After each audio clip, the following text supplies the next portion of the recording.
Hey everyone, welcome back to Total War Warhammer 2. So we're going to be jumping into a High Elf build that I sort of came across and modified a little bit for myself. So it relies heavily on creating a fairly strong front line of Swordmasters Hoarth and White Lines of Trace, and then some spear infantry on the sides. Then we use our prints on a flying Star Dragon in order to help control the skies a little. And then we have our back line, which will do most of our damage, being our 3 archers and 2 Lotharan Sea Guards. And just to bring up the flanks and to protect the back of our fairly weak archers, if they get into melee combat, we're in a bit of strife. We've got our Illyrian Reavers. So they're pretty good at taking out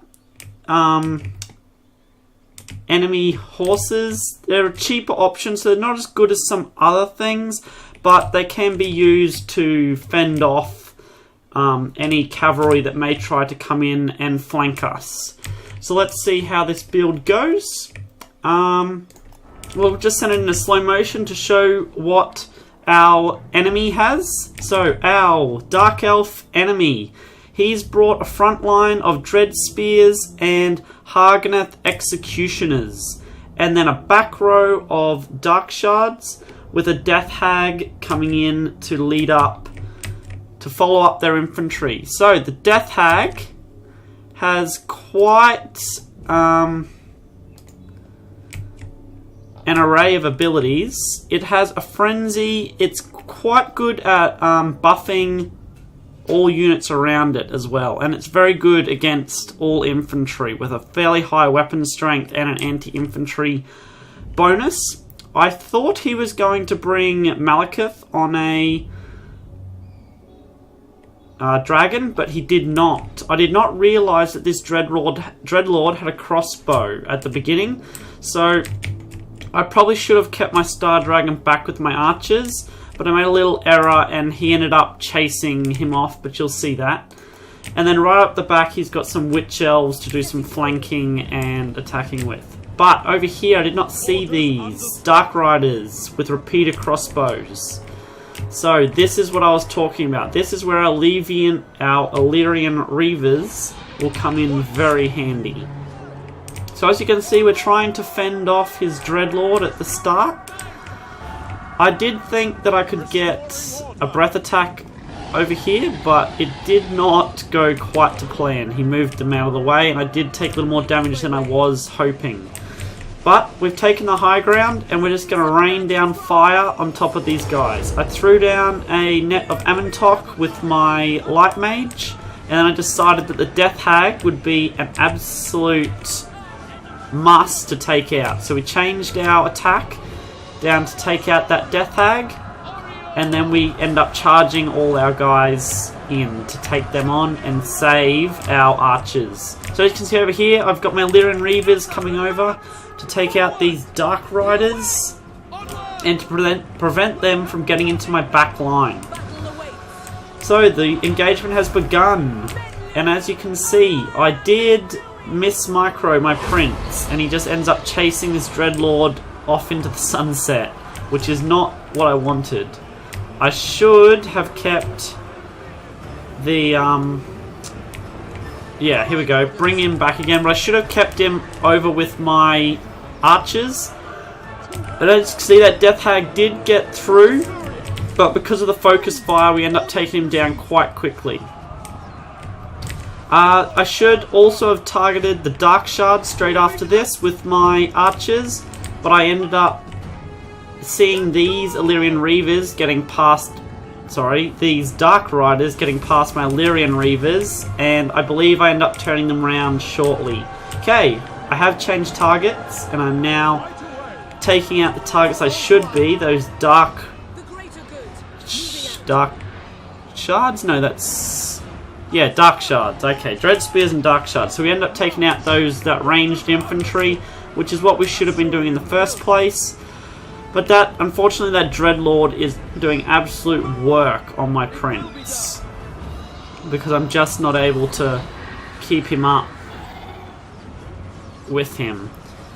he is able to skirmish and shoot at me as he's running away. So that is one problem that I ended up having in this battle. I should have just kept my prince over here with the protection of my archers.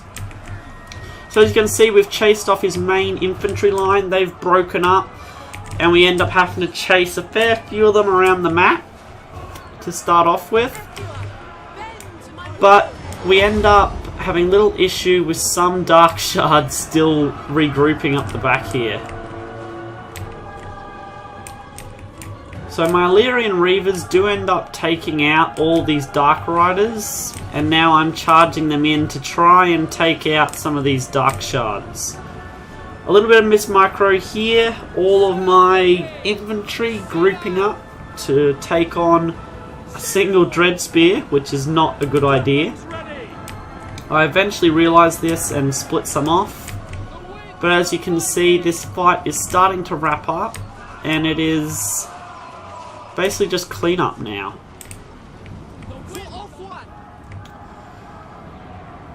So yep, basically chasing down the Dark Shards and all the scraggling army that is left over. These Witch Elves that weren't that much use to him in this battle.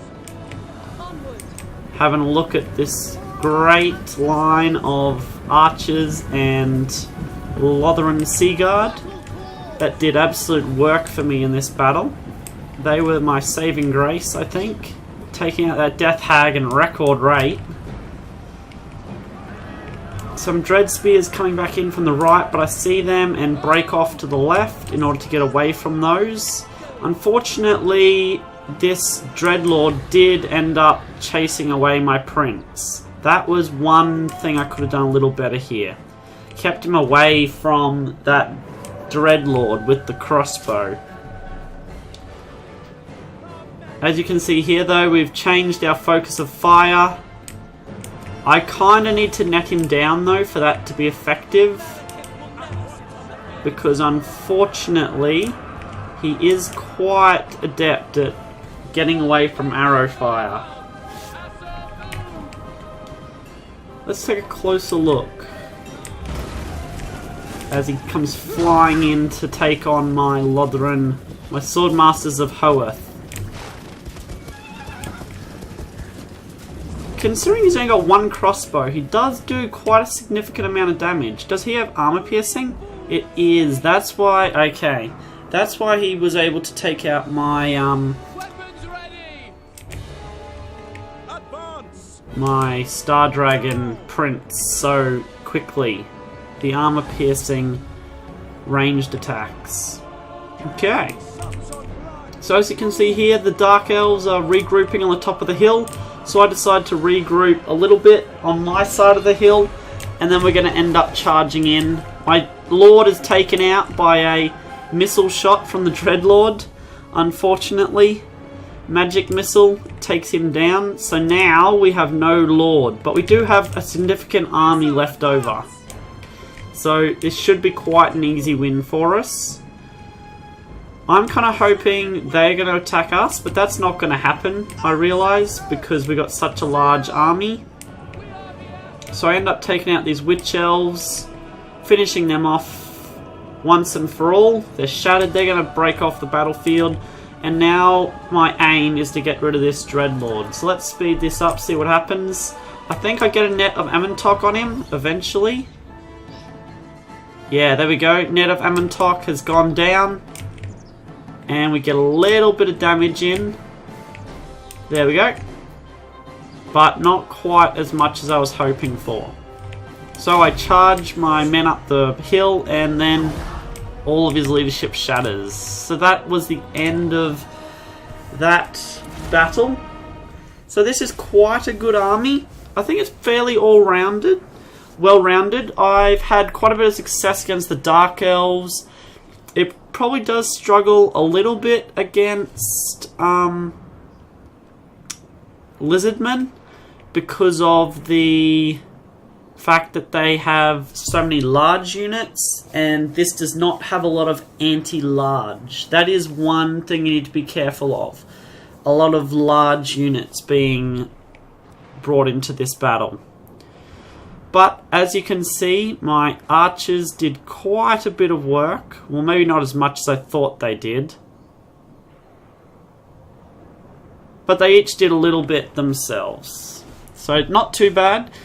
My Swordmaster of Hoeth did pretty well, and so did my mage. So that banish ripped through these Hargan executioners fairly quickly.